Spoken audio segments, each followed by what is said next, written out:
Gue baru aja baca artikel ada sekitar 3.912 warga negara Indonesia, anak-anak muda ya, yang akhirnya berpindah ke warga negaraan. Ini data dari tahun 2023. Gila gak sih? Anak-anak muda yang harusnya jadi motor, jadi pelopor bangsa gitu ya, yang nantinya akan menjadi aktor utama dalam menjalankan misi Indonesia Emas 2045, malah berpindah ke warga negaraan. Ya ini sih impact dari ketidakbecusan pemerintah ya dalam memberikan kenyamanan, memberikan masa depan yang cerah untuk anak-anak bangsa. Ya gue gak bilang zamannya Pak Prabowo ya, karena kan Pak Prabowo baru mulai gitu ya. Tapi at least ya, pemerintah Pak Prabowo harus aware sama ini gitu. Udah mulai dilihat nih, kenapa kok bisa ada sekitar ribuan gitu ya anak-anak muda Indonesia akhirnya berpindah ke warga negaraan. Ya walaupun kita sebagai warga negara ya tahu persis gitu ya, ini pasti karena ketidakstabilan ekonomi, nggak ada masa depan di pekerjaan, gaji kurang, pajak mulai dinaik-naikin, dan ditambah kurangnya pemerintah untuk fokus dalam mengapresiasi dan juga mencari nih potensi-potensi anak bangsa yang nantinya akan berinovasi gitu, ujung-ujungnya untuk negara kita juga. Terus juga ini pastinya karena rasa frustasi dari anak-anak muda gitu, karena ya yang kita tahu ya begini-gini aja Indonesia, birokrasinya tuh bobrok, mau bikin apa-apa tuh susah, mahal, ada aja punglinya. Lu bayangin aja kan, ada orang mau cari duit, butuh administrasi dari negara, malah diduitin. Ya pokoknya kalau dari gue sih, kalau masih kayak gini terus pemerintah nggak ada perubahan, goodbye lah sama Indonesia Emas 2045. Halo punten pak, mau ngomongin soal yang kabur aja dulu. Motor nggak perlu dijaga, nggak ada kang parkir, kagak ada yang hilang. Ini masalah kabur aja dulu. Kalian pernah tahu kan, lagi heboh banget katanya tuh banyak anak-anak muda usia 20-30an yang mulai kabur keluar dari Indonesia. Terus kata bapaknya itu berarti rasa nasionalismenya kurang. Tapi mungkin bisa dianalogikan kayak gini ya. Ini semua pure pendapat pribadi aku doang. Misalnya nih, kita warga-warga, kita di dalam sebuah kapal. Jadi sambil nunggu lampu merah ya well. Dalam kapal kan ada nahkodanya. Nah, jadi satu orang nih jadi nahkoda yang kita percayakan.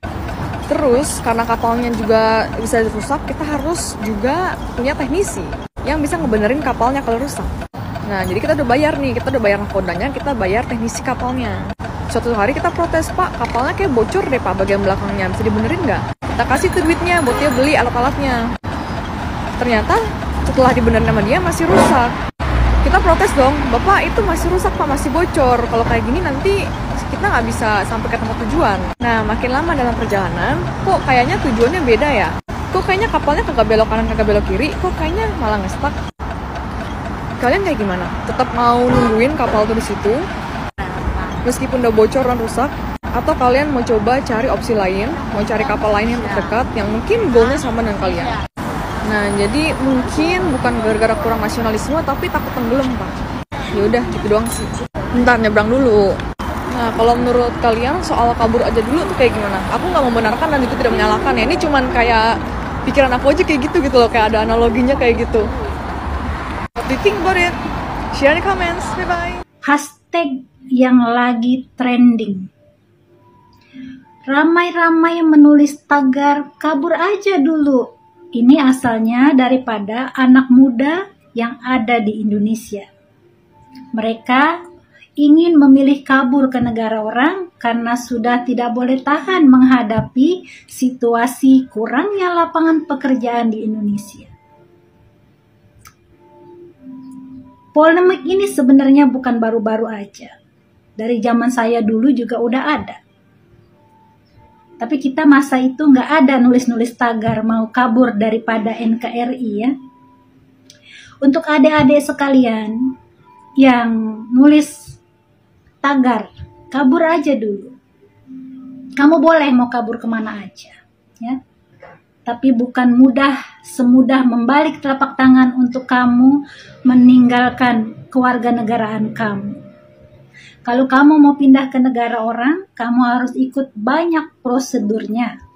Bukan mudah, ya. Satu thing yang kamu harus ingat, kalau kamu mau dapat, ya, izin tinggal permanen di negara orang, kamu harus ikut prosedurnya juga secara legal. Jadi hindari pergi ke negara orang secara ilegal. Karena ini akan merugikan kamu ke depannya. Jika kamu sudah ada record ilegal, maka negara tersebut tidak boleh memberi kamu izin permanen selepas beberapa tahun kemudian. Jadi kamu boleh kerja kemana aja untuk merubah nasib. tapi jangan ilegal di negara orang. Krisis di negara kita jangan sampai dibawa ke negara orang. Ikut prosedur-prosedur yang betul. Mau kerja ikut prosedur yang betul. Jangan sampai kamu jadi ilegal di negara orang karena itu akan merugikan kamu. Kalau kamu sudah terdeteksi 1 kali aja pernah ilegal di negara tersebut, maka kamu tidak layak untuk mendapatkan izin tinggal permanen di negara tersebut. Ingat itu pesan saya. Ada fenomena baru ya di tengah masyarakat di mana banyak anak-anak muda umur 25 tahun sampai 30-an tahun itu yang memilih untuk kabur dari Indonesia ke luar negeri, memilih kerja di luar negeri, dan bahkan banyak di antaranya itu yang memilih untuk pindah keluarga negaraan. Nama trennya itu tren kabur aja dulu, konsepnya ya kabur dari Indonesia dan mencari kehidupan yang lebih layak di luar negeri. Dan kalau saya lihat ya dari video-video yang dipost di TikTok dan di YouTube, saya melihat bahwasanya mereka itu keluar dari Indonesia, kabur dari Indonesia itu ada 2 alasan. Yang pertama untuk mencari kehidupan yang lain, ini kaitannya dengan penghasilan dan ekonomi ya. Mereka ngerasa kerja di Indonesia itu kerja udah banting tulang 10 jam, belasan jam, tapi gajinya masih di bawah UMR kayak 1 jutaan, 2 jutaan. Itu alasan pertama mereka kaitannya dengan ekonomi. Lalu yang kedua, mereka itu kecewa dengan pemerintah yang ada. Pemerintah sebelumnya, pemerintah saat ini, mereka sangat amat kecewa. Mereka merasa bahwasanya pemerintah negara ini tidak benar-benar mencintai rakyatnya, padahal rakyatnya sangat mencintai negara ini. Itu yang ada di benak mereka. Dan terkait dengan hal tersebut, saya pribadi tuh ngerasa hal tersebut merupakan hal yang wajar ya. Wajar aja kalau manusia itu kecewa, dan wajar aja kalau mereka itu memilih untuk keluar dari Indonesia dan bahkan memilih untuk ganti keluarga negara. Karena ini kaitannya dengan bagaimana mengisi perut ya, kaitannya dengan bagaimana untuk mencari kehidupan yang lain. Jadi saya mewajarkan hal tersebut. Tapi ini merupakan hal yang buruk ya bagi negara ini, karena saya lihat orang-orang yang keluar negeri itu sampai dapat kerja di luar negeri itu merupakan masyarakat Indonesia yang produktif. Mereka juga pasti kompeten dan IQ-nya juga bagus, dan itu keluar dari negara kita, dan ini bukan buruk bagi negara kita. Dan banyak orang menganggap bahwasanya mereka yang keluar negeri ini atau pindah keluarga negara ini merupakan orang yang tidak nasionalis. Bagi saya anggapan tersebut merupakan anggapan yang tidak melihat sudut pandang yang lebih luas.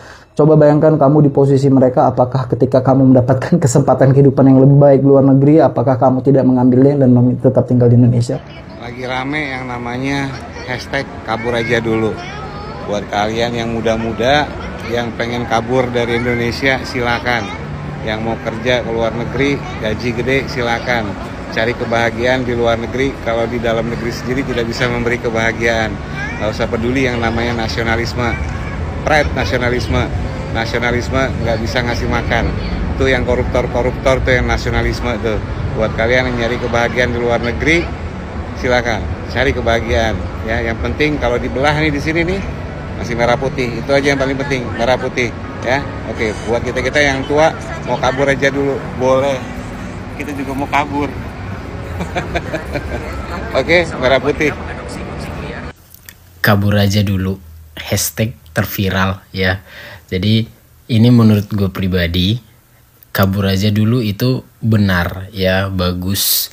Kenapa saya dukung kalian untuk kerja ke luar negeri? Karena aku pernah ngalamin kerja di Jakarta juga selama 4 tahun. Dari sisi materi, selama 4 tahun aku bisa ngumpulin cuman 15 juta rupiah ya.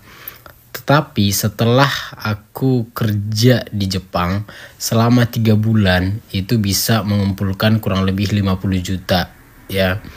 Jadi kalau dibilang sisi materi memang diuntungkan, apalagi gue itu cuman tamatan SMA gitu ya. SMA di Indonesia boleh apa sih gitu ya, kayak bisa ngapa-ngapain gue rasa ya. Tapi kalau di Jepang lu bisa ngumpulin 50 juta per 3 bulan atau 15 juta 1 bulan gitu ya. Sebenarnya Indonesia itu bagus, indah, keren ya. Tapi kita kan sekarang butuh materi untuk beli tanah, untuk beli rumah, untuk masa depan ya, bukan untuk jalan-jalan gitu loh. Nanti ada waktunya kita pulang ke Indonesia untuk menikmati keindahan Indonesia, menikmati kuliner Indonesia gitu ya. Memang di sini kita nggak dapat itu kuliner, terus keindahan segala macam kita belum dapat itu. Cuman kalau dibilang sisi materi, ini sangat bagus ya untuk kita kerja di luar negeri selama 5 tahun, balik ke Indonesia itu udah bisa saving kurang lebih 500 juta gitu. Bukan kalian, aku aja nih 4 tahun 15 juta coy gitu. Jadi gue bilang hashtag ini cukup bagus ya. Ayolah, yang pengen coba aja gitu. Yang pengen dicoba aja, karena nanti kalian bakalan tahu gitu gimana rasanya. Daripada kalian cuma penasaran, ya udah ayo kita berangkat gitu ya. Berangkat aja. Nanti kita tahu gimana hasilnya gitu ya. Hashtag kabur aja dulu keren ya.